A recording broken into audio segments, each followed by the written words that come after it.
Nectars Within, all about mind, life, and soul enhancement. I knew you for a long time. I knew a different dimension of yours. But there is something which I was so awestruck and astonished about. Whenever there had been a challenge in your life, very critical moments in your life, I've seen life took you or you chose to have a change in your life. Be it moving from Chennai to Bangalore, Bangalore to Netherlands, and Netherlands.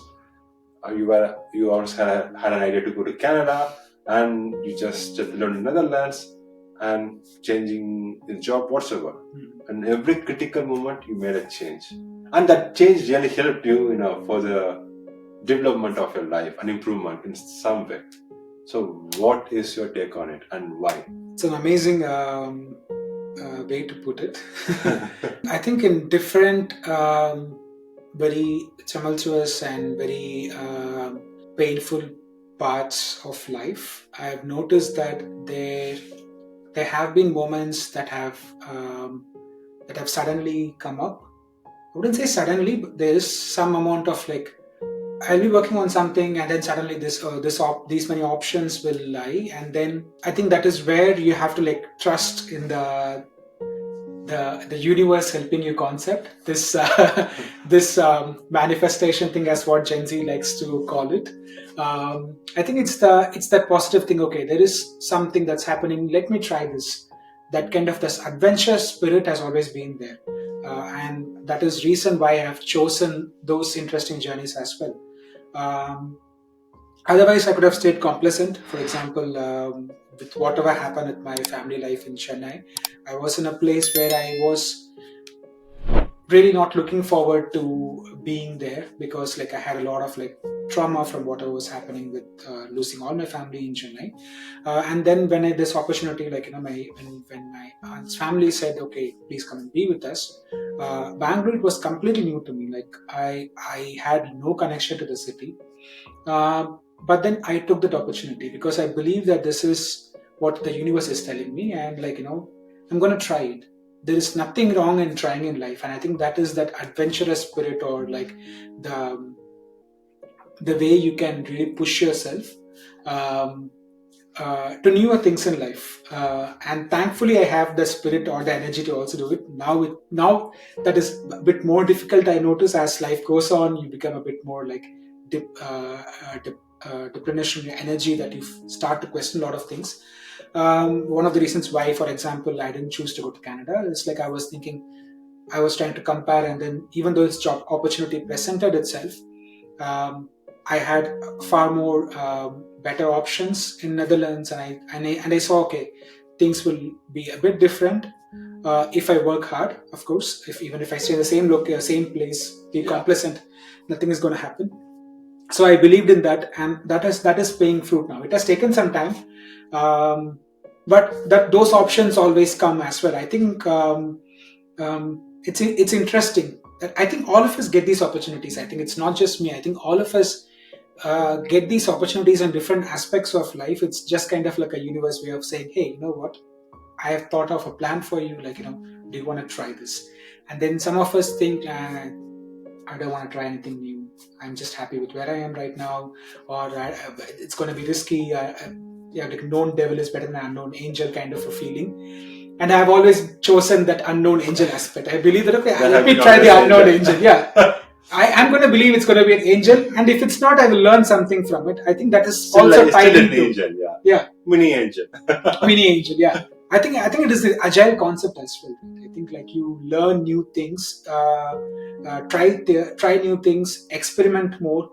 The more you experiment, the more you learn about yourself. It can be a success. If it's a failure, also you will learn from it. So I wouldn't say everything that I've done is success. I still look for, okay, these things I could have done better, because like I mentioned in the initial parts of the discussion, I think life is just one of the many possible combinations. I could have chosen 1, 2, 3, 4. I could have chosen 1, 3, 4, 2. I could have done different way. The destination is going to be the same, or the destination could be different depending on the outcome. I have chosen this path. there is going to be some pros, some cons. It's always going to be different from another option I would have chosen. I will just learn from it and move on with it instead of like regretting.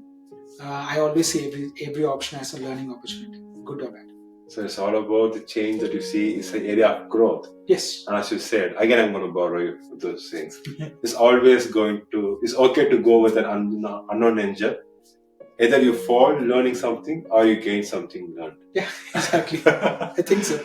It's a very good tip for viewers. Just keep trying something new, and that's where actual growth starts. Even if you look at it in that growth perspective, I think there are two perspectives to life, right? Like there's this growth perspective. If you look at growth perspective, every opportunity you can see it as just like an opportunity for growth or learning. So that removes the iota of fear that you have with every decision. Because with every major decision, like for me, like I've changed cities and countries, jobs, and so even career paths. I studied to be a IT guy, then I chose to be a finance guy, then again entered IT. Now I'm in the leadership and management side. So many career paths and everything. So that's also risky, and people around you will have that. Oh, why are you trying this thing? That kind of like a thing. But you have to really trust in yourself and trust in your abilities and work hard. It's not going to be easy. It's going to be everything is going to be difficult, but also it's going to give you a lot of skill sets, like moving across countries or like new jobs. They are going to give you a lot of new skill sets. So yeah, looking at from your learning perspective, I think that's a win-win. So it means like in the first episode we have been talking about being kind to yourself. It's the first step towards self-love, and now trust yourself as the second step for your own evolution. Yeah. Very nicely put. You learn a lot from your life. You just also to give a snap from my life. Even I am the person. I have been in small towns, in small cities, big cities, then different countries. I keep jumping here and there, but eventually, the unknown angels were really, really lovable towards me. They had a lot of grace towards me, I think, and also as you said, probably the way we take it, everything which I chose, I say area of improve. It's just a zone for improvement or a learning or development. Maybe the perspective that we picked up also helped us. I don't know what is it, but that's the only perspective I just predominantly hold for myself. Yeah, I mean, it's not easy, right? So, I think growing up, we also grow with a highly risk-averse situation. So, whenever there is a huge risk like this, we have been told, "Oh, don't try it; it's not going to be right for us." That is the reason I think. I mean, I'm a finance student. I did masters. I still don't do stock market trading because I'm very bad at taking those risks. In life, I do, but with those, I'm really bad at it. I have a very risk-averse situation. But I think in life it pays off to sometimes take those calculated risks. Yeah, I was looking for that word. It's not. It's foolish to go into something without knowing anything about it. But if you have some feeling, and if you feel that okay, I can venture into this territory, I have some of my tools with me to assist me, then I think it's worth taking. So it's to have some knowledge about it and keep going for it. Yeah. Nice. Thanks. And this takes me to the following question. You are a TEDx speaker and you also invited me there. I have no idea about you. Okay, I knew you as a very close friend of mine, but there I've seen an entirely different personality who was an active advocate for accessibility. Mm-hmm. And would you like to talk something about it? Why it is important and how important it is, and what is your actually message for society from that? If you'd like to summarize that. I think it's a talk which is not something I had planned, but something I had in my mind for a long time. Is that whenever there have been multiple conferences or multiple events I've gone to across the world, not just Europe, but US and UK and different parts of the world. And I've noticed majority of them um, kind of forget one thing. We account for example, like gender variations and even sexual minorities and everything. We speak about all those aspects, but uh, the body ability is something like kind of a hidden aspect. It is one of the things which is not really accounted for in many of the events I went to, and it kind of triggered me a lot because growing up, I noticed that I was very active in school, and I used to be a part of like the school annual days and speak in a lot of events and go extracurriculars, go out to outside schools and all. And every year there used to be like a lot of events in school where I was like playing lead roles and all that. But I've always noticed that I cannot bring my mom, for instance, because the places that they have conduct, um, my mom, she could not attend those places. Same goes for my brother, because he was also mentally challenged as well. Those kind of lights and stuff will also trigger him as well. So instead of causing a scene, my father used to like just stay home with them. So I used to be alone. Even I was to collect like awards in school, but I used to just go alone with all of them by myself. And it connected me to that. It has been so many years, ever since 20 years or something, but I still feel like we are not really thinking so much about how to make our places accessible, how to make everything equitable. We are not talking about equality, but like equitable, like so we create like fair opportunities for everyone to participate Can in you society. just, sorry to interrupt, can you just let us know what is the actual difference between equality and equity? When you talk about equality, for example, it's like saying that if you have ergonomic chair at work, and then the other person has to have an ergonomic chair at work, that is like equality. We are talking about that part. Or if you have access to these opportunities, I have access to the same opportunities. Talking about equality at work, that is like having the same access.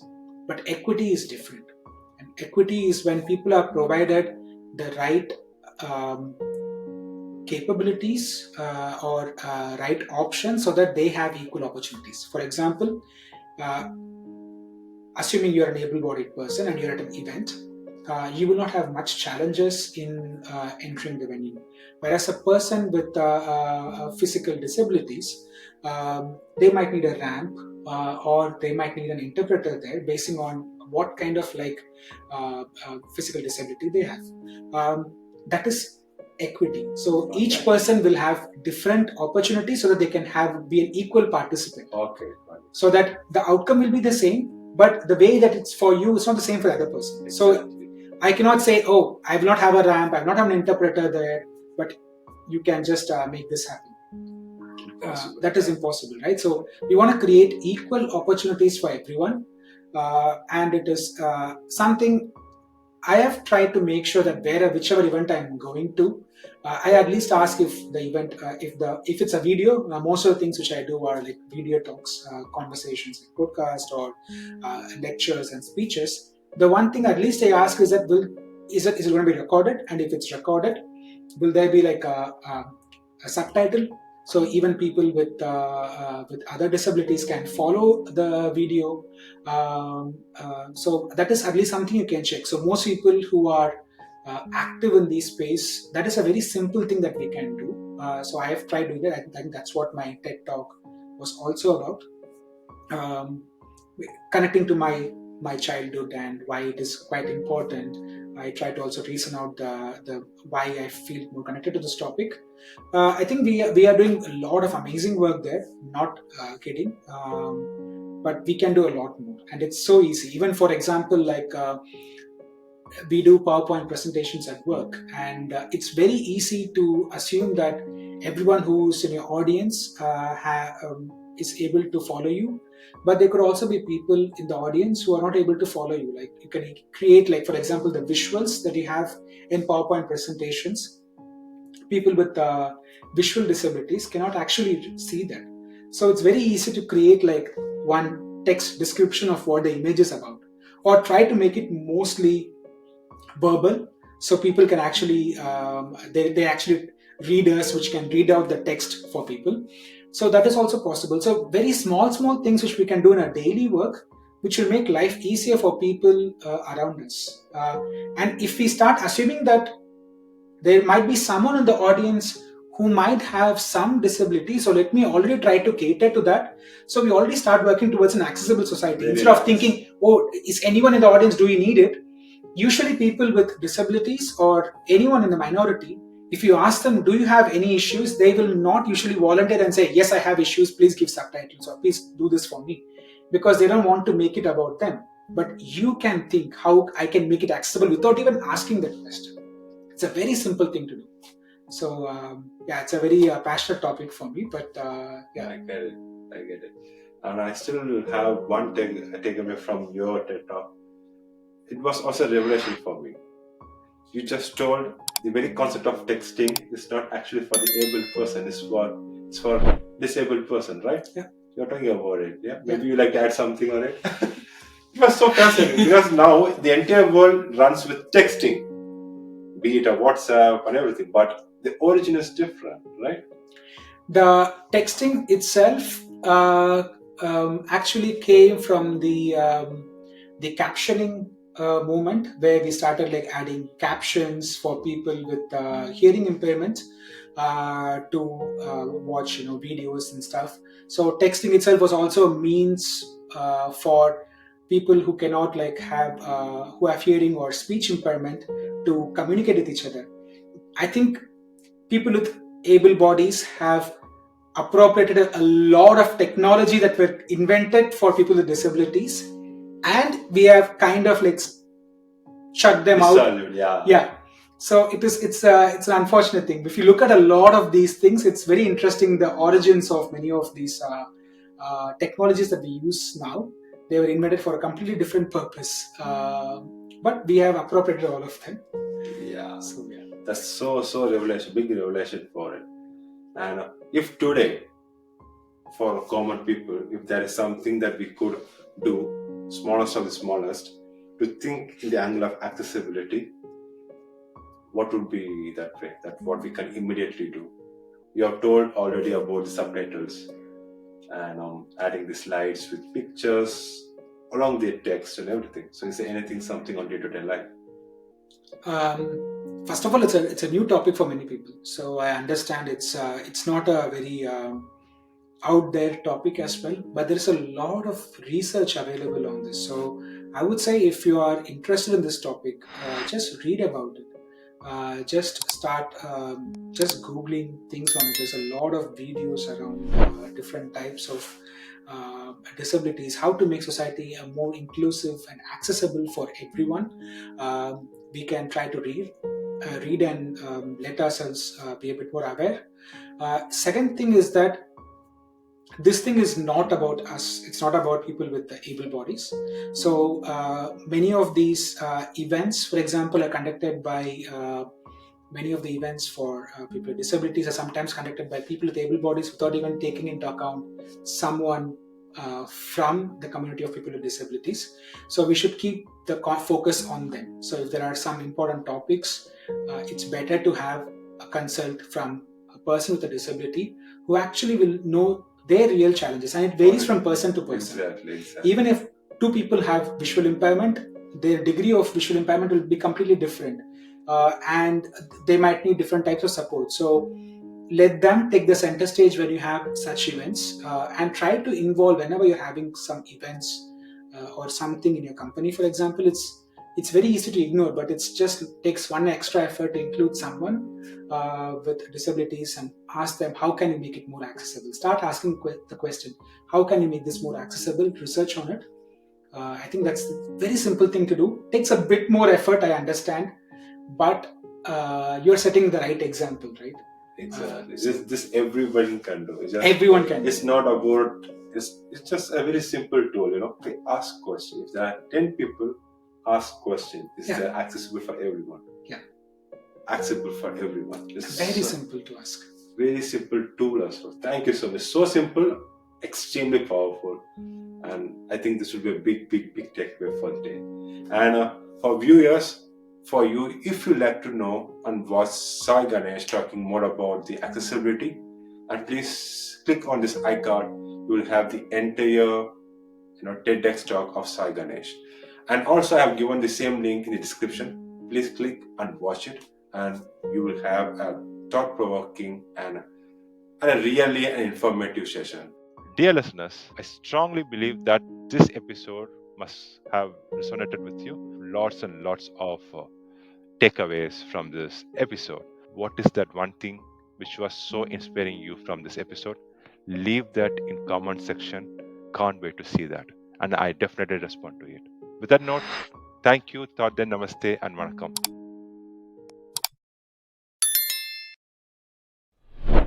Transforming minds and enriching lives.